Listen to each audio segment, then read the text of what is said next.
Dear students, we are going to end up the anti-inguinal drugs today with the discussion on clinical pharmacology of the anti-inguinal drugs.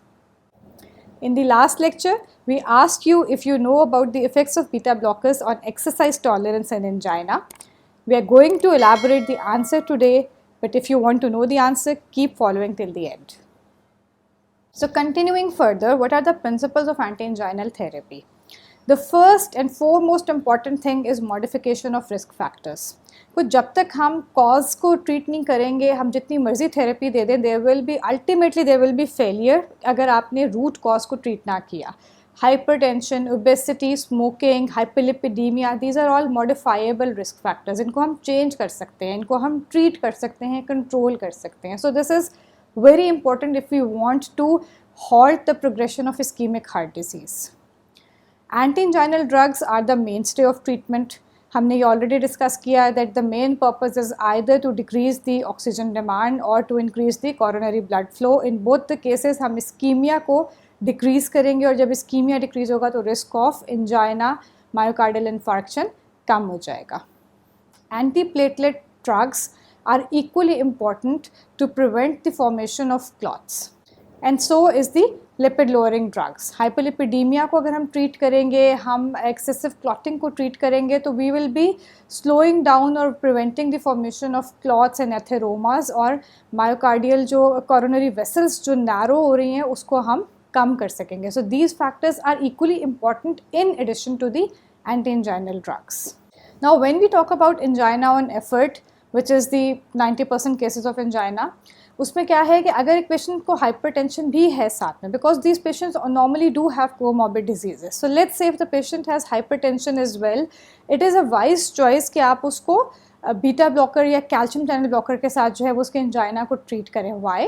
Because these drugs are going to additionally help in controlling the hypertension as well.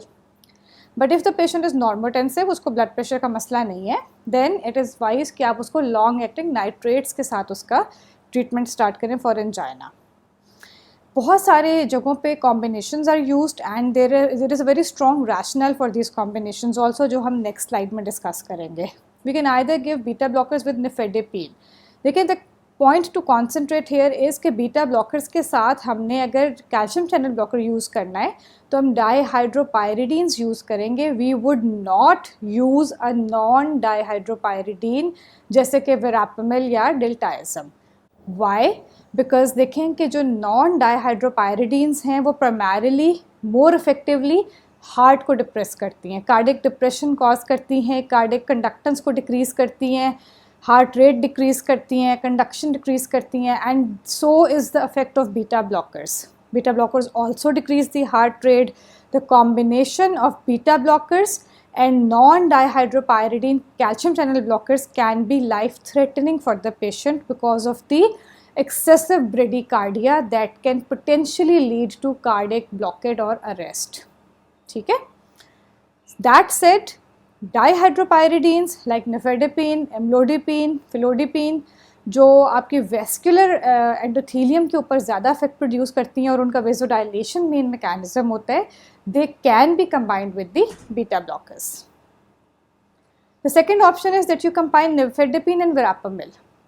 Equally good because one is a dihydropyridine calcium channel blocker that is acting primarily on the vascular system and the other is the non-dihydropyridine calcium channel blocker which is acting on the heart. So yes, it's a good combination.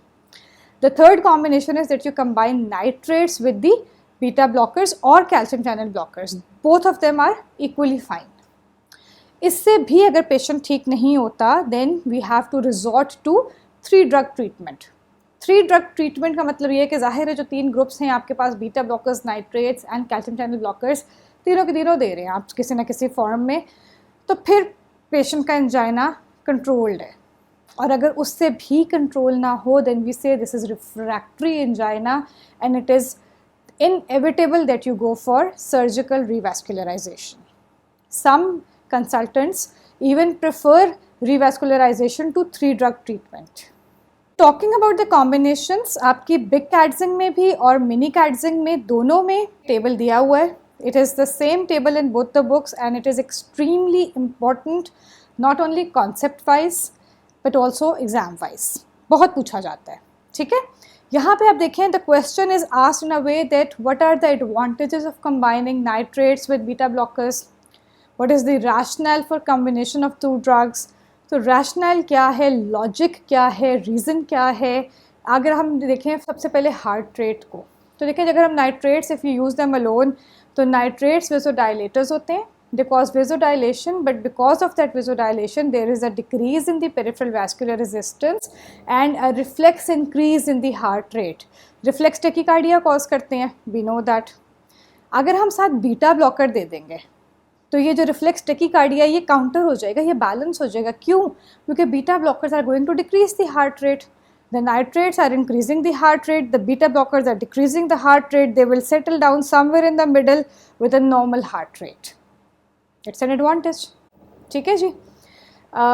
We can see कि combined अगर हम देखें दोनों को, अगर हम combined देते हैं नाइट्रेट्स एंड बीटा ब्लॉकर्स और कैल्शियम चैनल ब्लॉकर्स, तो ओवरऑल हार्ट रेट डिक्रीज करता है, which is preferable in this case. We do not want the heart rate to increase, because if the heart rate increases, myocardial oxygen demand increases. We do not want that. Arterial pressure तीनों decrease करेंगे by one way और the other, तीनों ने arterial pressure को decrease करना है। End diastolic pressure nitrates decrease करेंगे। Why? Because nitrates cause tachycardia, और tachycardia and increase force of contraction, जिसकी वजह से मोर फोर्सफुली हार्ट जो है वो पंप करता है ब्लड को, और एंड डायस्टोलिक प्रेशर कम हो जाता है। Beta blockers and calcium channel blockers, because they decrease cardiac conduction and cardiac heart rate, here they are going to cause an increase in the end diastolic pressure, which is not a good thing. देखें कि अगर blood pressure, अगर and diastolic pressure जो है वो बढ़ जाता है बिकॉज हार्ट बहुत स्लो कॉन्ट्रैक्ट कर रहा है, तो उसकी वजह से फाइबर स्ट्रेच करना शुरू हो जाएंगे and that would require more force to pump the blood. Again अगर हम देखते हैं तो nitrates are decreasing the end diastolic pressure, beta blockers और CCBs are increasing the end diastolic pressure. The net combination का जो आउटपुट है वो क्या है? There is a decrease in the end diastolic pressure which is a favourable effect. If you see नीचे इन्होंने एक लेजेंड भी दिया हुआ है टेबल में कि जो अनडिज़ायरेबल इफेक्ट्स हैं ना उनको इटैलिक्स में मेंशन किया हुआ है, और जो डिज़ायरेबल इफेक्ट्स हैं, जो बेनिफिशियल इफेक्ट्स हैं, वो बोल्ड में मेंशन है। सो जो कुछ बोल्ड हुआ है that means we want that. So a net decrease in the end diastolic pressure by a combination of the two drugs. Contractility, nitrates reflexly increase करते हैं। Why? Reflex tachycardia and increase force of contraction. Beta blockers, because they are decreasing heart rate, they are decreasing force of contraction, तो वो contractility को decrease कर रहे हैं। Balance out हो जाएंगी दोनों, या तो कोई change नहीं आ गई, या हो सकता है थोड़ी सी decrease कर जाए, again beneficial for us. Ejection time decrease कर जाता है नाइट्रेट्स से। क्यों? अगेन बिकॉज सिस्टली बहुत ज़्यादा होता जा रहा है, ठीक है ना, बार बार कॉन्ट्रैक्ट कर रहा है, बार बार कॉन्ट्रैक्ट कर रहा है, तो वो जो बार बार की कॉन्ट्रैक्शन है उसमें इजेक्शन का टाइम जो है वो शॉर्टन होना शुरू हो जाता है। और बीटा ब्लॉकर्स में इजेक्शन टाइम प्रोलॉन्ग हो जाता है। Why? Because of the extremely slow speed. So ये दोनों चीज़ें भी बैलेंस आउट हो जाएंगी बाय द कॉम्बिनेशन। ओवरऑल अगर आप नेट देखें तो मायोकार्डियल ऑक्सीजन रिक्वायरमेंट ये तीनों ड्रग्स डिक्रीज़ करती हैं। ऐसा नहीं है कि आप मोनोथेरेपी नहीं दे सकते। See, if you give nitrates alone, even then the net result is decrease myocardial oxygen demand, and if you give beta blockers और CCBs alone, even then there is a decrease, and if you give a combination, even then there is a decrease, ठीक है। But ये है कि जो अगर हम combination में ड्रग्स दे देंगे तो वो एक दूसरे के जो डिलीट्रियस इफेक्ट्स हैं ये उनको कैंसिल कर देंगे, काउंटर कर लेंगे, and overall they will be more effective therapy. After angina and effort, when we discuss the variant angina which is basically the vasospastic angina या प्रिंस मेटल एंजाइना, उसमें क्या होता है कि आपकी प्रायोरिटी होती है nitrates and calcium channel blockers, because both of them are vasodilators. Beta blockers का इसमें बिल्कुल रोल नहीं है, because beta blockers primarily vasodilation नहीं करा रहे होते। They are acting through decrease in heart rate and force of contraction and decreasing the myocardial oxygen requirement, but they are not causing increased coronary blood flow, which is the primary problem here. Second, very important, beta blockers क्या होता है कि जब आप beta blockers देते हैं, सब beta receptors block हो जाते हैं, तो हमारे जो नॉर्मल कैटेकोलामीन्स हमारी बॉडी में हर वक्त प्रोड्यूस हो रहे हैं, फिजियोलॉजिकली प्रोड्यूस हो रहे हैं, एपिनेफ्रीन, नॉरएपिनेफ्रीन, वो कहाँ जाएं? बीटा रिसेप्टर्स तो ब्लॉक्ड हैं, तो वो कहाँ जाते हैं? वो अनअपोज्ड अल्फा मीडिएटेड वेजोकंस्ट्रिक्शन कराते हैं, जिससे वेजोस्पास्टिक एंजाइना वर्सन हो सकता है.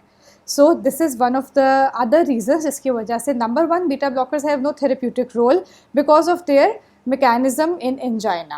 Number 2, because of beta blockade, they cause unopposed alpha mediated vasoconstriction which worsens the spasm. So, not beta blockers at all. Also, there is no role of revascularization. क्यों? क्योंकि variant angina में अचानक से there is स्पैसम और उसका कोई time नहीं है, कोई कॉज नहीं है, कोई फैक्टर एसोसिएटेड नहीं है. यू कांट रियली नो कि ये कब ज़्यादा होगा, कब कम होगा. सो देर इज़ नो पॉइंट कि आप उसको बाईपास ग्राफ्टिंग करें, वो हो सकता है तब भी हो जाए. The last type of angina is the unstable angina. Unstable का नाम जो है ना वो it is very alarming as it should be, because ये क्या है, ये इट्स अ डाउन स्लोप. बस ये अब टुवर्ड्स हार्ट अटैक जा रहा है. समझ ले the patient is sliding towards the heart attack now. Myocardial infection होने जा रहा है unless treated otherwise. So aggressive antiplatelet therapy aspirin clopidogrel के साथ, low molecular weight heparin as an anticoagulant, ताकि आप जो है वो मज़ीद क्लॉट्स को बनने को और कोरोनरी ब्लड फ्लो इम्पीड होने को प्रिवेंट कर सकें. ठीक है. नाइट्रेट्स एंड बीटा ब्लॉकर्स, और अगर कैल्शियम चैनल ब्लॉकर्स आप ऐड कर सकते हैं if the patient is again refractory. लेकिन these are all temporary measures. Aggressively अगर एक पेशेंट अनस्टेबल एंजाइना में है, पता कैसे चलेगा? The patient at rest experiences angina and the patient tries to take a nitrate, वो सबलिंगुअल लेता है, कोई फ़र्क नहीं पड़ता. पेशेंट रेस्ट कर रहा होता है, एक्सर्शन नहीं कर रहा होता, तो भी रिलीव नहीं हो रहा होता. Angina not relieved by medicine, not relieved by rest, not relieved by any major is definitely unstable angina, progressing to myocardial infarction. So it is an emergency situation. Aggressive therapy until you arrange for myocardial revascularization. इसने उसके बगैर ठीक नहीं होना. Basically आप aggressive therapy सिर्फ इसलिए देते हैं कि हार्ट अटैक ना बन जाए या इन्फार्क्शन ना हो जाए, एक परमानेंट डैमेज ना हो जाए. Until then you prepare for the revascularization. So this was a very small topic. And coming to the end, we are going to discuss the answer to the question, what is the role of beta blockers in exercise tolerance? You see, the answer that I have given here is from Goodman and Gilman. और बहुत ही crisply इसको जो है ना describe किया हुआ है Goodman and Gilman में, and this is a very tricky question. You know, some people say कि beta blockers exercise tolerance कम कर देते हैं. They are not wrong. Some people say beta blockers के साथ एक्सरसाइज टॉलरेंस इम्प्रूव कर जाती है. Even they are not wrong. Why? आप कॉन्सेंट्रेट करें कि बीटा ब्लॉकर्स क्या करते हैं, they decrease the heart rate, they decrease the force of contraction. तो वो वर्क कैपेसिटी जो डिक्रीज करते हैं, there is no doubt about it. But normally होता क्या है, एक पेशेंट जब एक्सरसाइज करता है before he is taking any drug, जब पेशेंट एक्सरसाइज करता है, वो थोड़ी सी एक्सरसाइज करता है, उसका हार्ट रेट ज़्यादा होता है, फोर्स ऑफ कंट्रैक्शन ज़्यादा होती है, ऑक्सीजन डिमांड बढ़ जाती है, एंजाइना की पेन स्टार्ट हो जाती है, patient is unable to exercise, वो वहीं रुक जाता है. पेशेंट की एक्सरसाइज करने की कैपेसिटी होती नहीं है because of the chest pain. When you give beta blockers, they decrease that heart rate, they decrease that increase in the force of contraction. तो वो जो इंक्रीज मायोकार्डियल ऑक्सीजन डिमांड थी उसको अटेनुएट कर देते हैं beta blockers. Although overall work capacity decrease करती है क्योंकि आपका एक्सेसिव जो मायोकार्डियल ऑक्सीजन रिक्वायरमेंट है उसको ये प्रिवेंट कर रहे होते हैं. But tolerance to exercise actually improves in patients जिसमें exercise is limited by the development of chest pain. अगर एक पेशेंट की कॉरोनरीज इतना ब्लड फ्लो सपोर्ट करती हैं कि अगर ये sudden increase in oxygen requirement उसको चेस्ट पेन ना कॉज करे, तो उसकी एक्सरसाइज टॉलरेंस इम्प्रूव कर जाएगी. There is one more effect related with beta blockers के जो बीटा 1 सेलेक्टिव ब्लॉकर्स हैं ना, उनके साथ एक्सरसाइज परफॉर्मेंस जो है वो लेसर इम्पेयर होती है. वाई?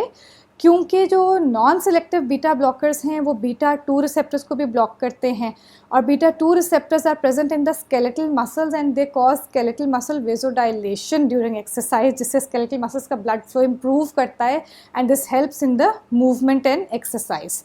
ये वाला फैक्टर जो है ये नॉन सेलेक्टिव बीटा ब्लॉकर्स इसको ब्लॉक कर देते हैं, जिसकी वजह से एक्सरसाइज टॉलरेंस इम्पेयर होती है. And also they attenuate the catecholamine induced activation of glucose metabolism and lipolysis.